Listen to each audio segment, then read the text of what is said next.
Thailand ও কম্বোডিয়ার দীর্ঘদিনের সীমান্ত বিরোধ এক নতুন উত্তেজনাকর মোড় নিয়েছে। দুই দেশের মাঝে সাম্প্রতিক এক সংঘাতে থাইল্যান্ড কর্তৃপক্ষ নিশ্চিত করেছে যে কমপক্ষে ১২ জন মানুষের মৃত্যু হয়েছে। এই ঘটনাটি দুই প্রতিবেশী দেশের মাঝে কয়েক দশক ধরে চলমান বিরোধকে আরও তীব্র করে তুলেছে। থাইল্যান্ডের সামরিক বাহিনী জানিয়েছে, প্রাণহানির শিকারদের মধ্যে বেশিরভাগই সাধারণ নাগরিক। তারা মূলত দেশটির ৩টি সীমান্তবর্তী প্রদেশের বাসিন্দা ছিলেন। কম্বোডিয়ার পক্ষ থেকে এখনও হতাহতের বিষয়ে আনুষ্ঠানিকভাবে কিছু জানানো হয়নি।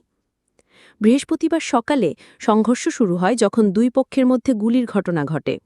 উভয় দেশের দাবি, অপর পক্ষ আগে গুলি চালিয়েছে। এর মধ্যেই একে অপরের বিরুদ্ধে গুরুতর অভিযোগ তুলেছে দুই দেশ। থাইল্যান্ডের অভিযোগ, তাদের লক্ষ্য করে রকেট ছোড়া হয়েছে। অপরদিকে কম্বোডিয়ার দাবি, তাদের সামরিক স্থাপনায় বিমান হামলা চালানো হয়েছে। এমন পাল্টাপাল্টি অভিযোগ পরিস্থিতিকে আরও জটিল করে তোলে।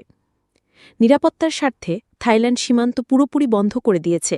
একই সঙ্গে কম্বোডিয়া থাইল্যান্ডের বিরুদ্ধে অতিরিক্ত বল প্রয়োগের অভিযোগ এনেছে এবং তাদের কূটনৈতিক সম্পর্কের মাত্রা কমিয়ে দিয়েছে।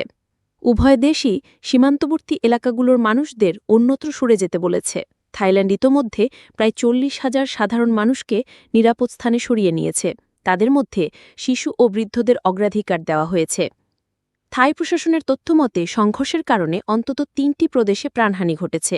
এতে এক শিশু, এক কিশোরসহ মোট ১১ জন সাধারণ মানুষ এবং একজন সামরিক কর্মকর্তা মারা গেছেন। এই ঘটনার ফলে আবারও সামনে এলো দীর্ঘদিনের সীমান্ত বিরোধ, যা যুগের পর যুগ ধরে দুই দেশের মাঝে উত্তেজনা তৈরি করে এসেছে। বর্তমানে স্থানীয় মানুষের জীবন জীবিকায় সবচেয়ে বেশি হুমকির মুখে। প্রিয় দর্শক, এই ছিল আজকের বাংলা 24 চ্যানেলের সর্বশেষ নিউজ। নিয়মিত নিউজ আপডেট দেখার জন্য বাংলা 24 চ্যানেলটি সাবস্ক্রাইব করতে ভুলবেন না।